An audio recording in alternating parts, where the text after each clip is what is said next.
¿Por qué necesitamos participar en la misa los domingos? La respuesta más breve es, porque ese es el primer mandamiento de la Iglesia. Existen los 10 mandamientos de la ley de Dios y los 5 mandamientos de la Iglesia. Ambos nos obligan bajo grave pena de pecado. En otras palabras, comete pecado mortal quien no obedece a cualquiera de los mandamientos de Dios o de la Iglesia. El precepto de ir a la misa los domingos, en particular, está muy ligado al tercer mandamiento del Decálogo, santificar los domingos. Hay un paralelo. La ley divina ordena, santificar el domingo, la de la Iglesia manda, participar en la misa. Son cosas distintas, pero íntimamente ligadas. Entendamos la diferencia entre una y otra. En primer lugar, los 10 mandamientos son una ley inscrita en la naturaleza de las cosas. Moisés subió al Sinaí y allí recibió el Decálogo, lo que nos facilitó mucho la vida. Pero no era absolutamente necesario que Moisés recibiera los 10 mandamientos. La inteligencia humana sería capaz de descubrirlos. El homicidio, por ejemplo, no se convirtió en pecado cuando Moisés bajó del Sinaí con las tablas de la ley. Ya lo era antes, desde la creación, y continuaría siéndolo, con o sin ley escrita. No es cuestión de legislación externa, forma parte de la naturaleza de las cosas. También el tercer mandamiento, basado en la realidad de que, si Dios tiene señorío sobre nuestras vidas, es necesario dedicarle tiempo. Nuestra vida está hecha de tiempo, y no dar tiempo a alguien es lo mismo que no amarlo. Es necesario reservar tiempo para lo que se ama. Por eso, el Señor nos pide tiempo, tiempo para rezar, tiempo para cesar el trabajo, tiempo para estar con Él. No era necesaria la revelación del Sinaí para saber esto. El ser humano, hecho por Dios y para Él, necesita dar a Dios algo de su propio tiempo.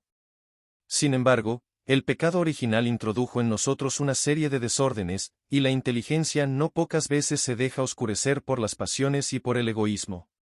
Por esa razón, Dios mismo quiso certificarnos de la ley moral presente en la naturaleza de las cosas.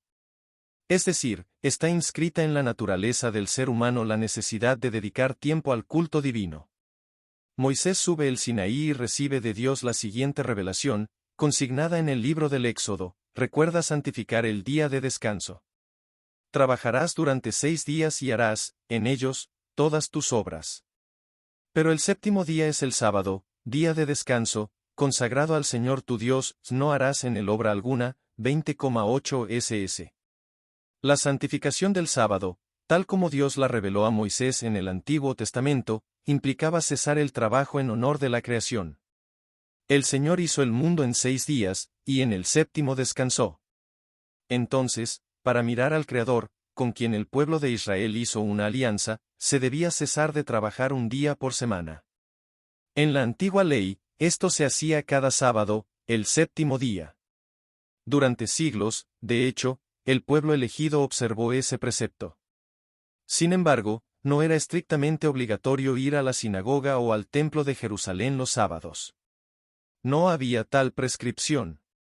Existía, sí, la necesidad de cesar el trabajo, pero por una razón concreta, prestar culto a Dios. Por lo tanto, era conveniente que el sábado el pueblo se reuniera para la liturgia sinagogal.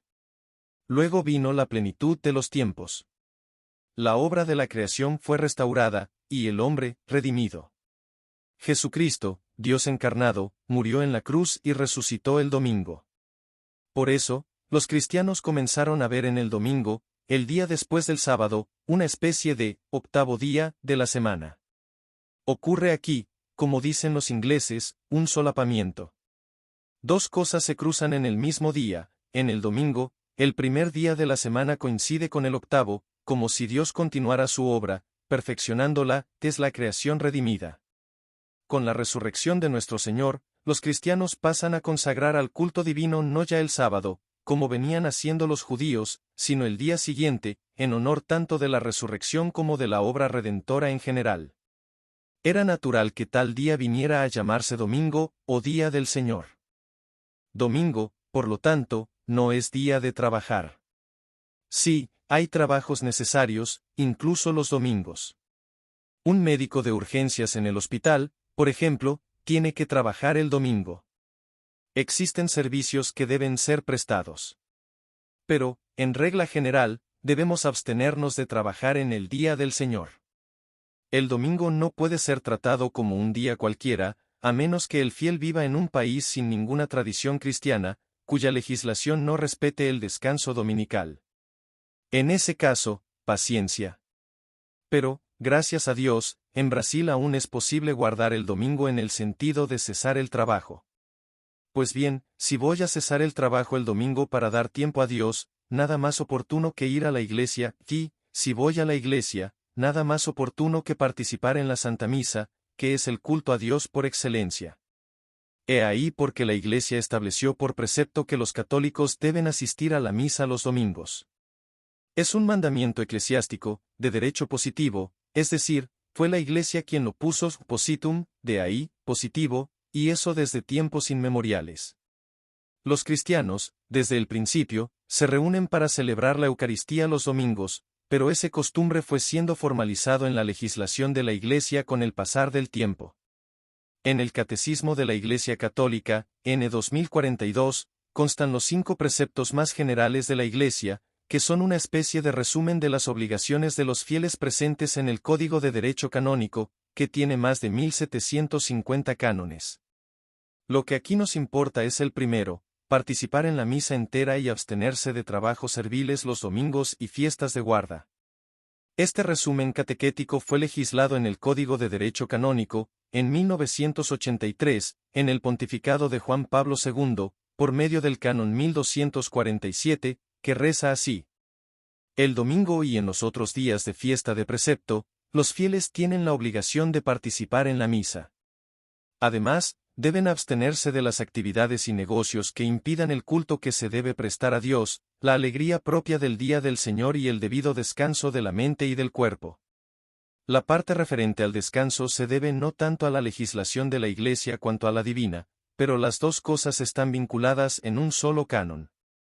Es decir, en un solo acto, el Código determina el cumplimiento del tercer mandamiento del Decálogo, descanso y santificación del domingo, y del primero de la Iglesia, escuchar misa entera, que son obligatorios bajo pena de pecado mortal.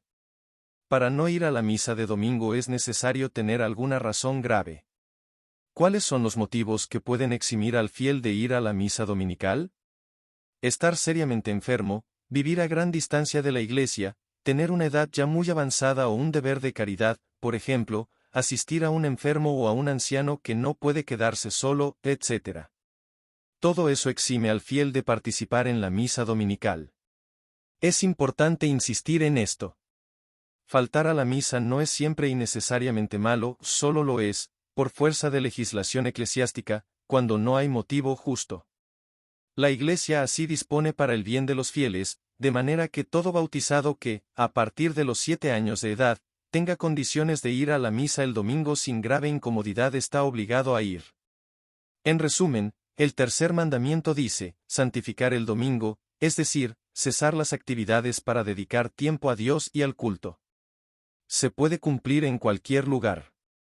Quien vive en una finca o en medio del bosque siempre puede dedicar tiempo a Dios el domingo, incluso si le es imposible ir a la misa.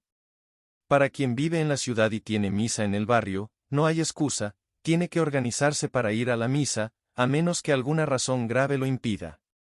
Vivamos, pues, con más conciencia este mandamiento sobre el culto debido a Dios por medio de su máxima expresión, que es la Santísima Eucaristía.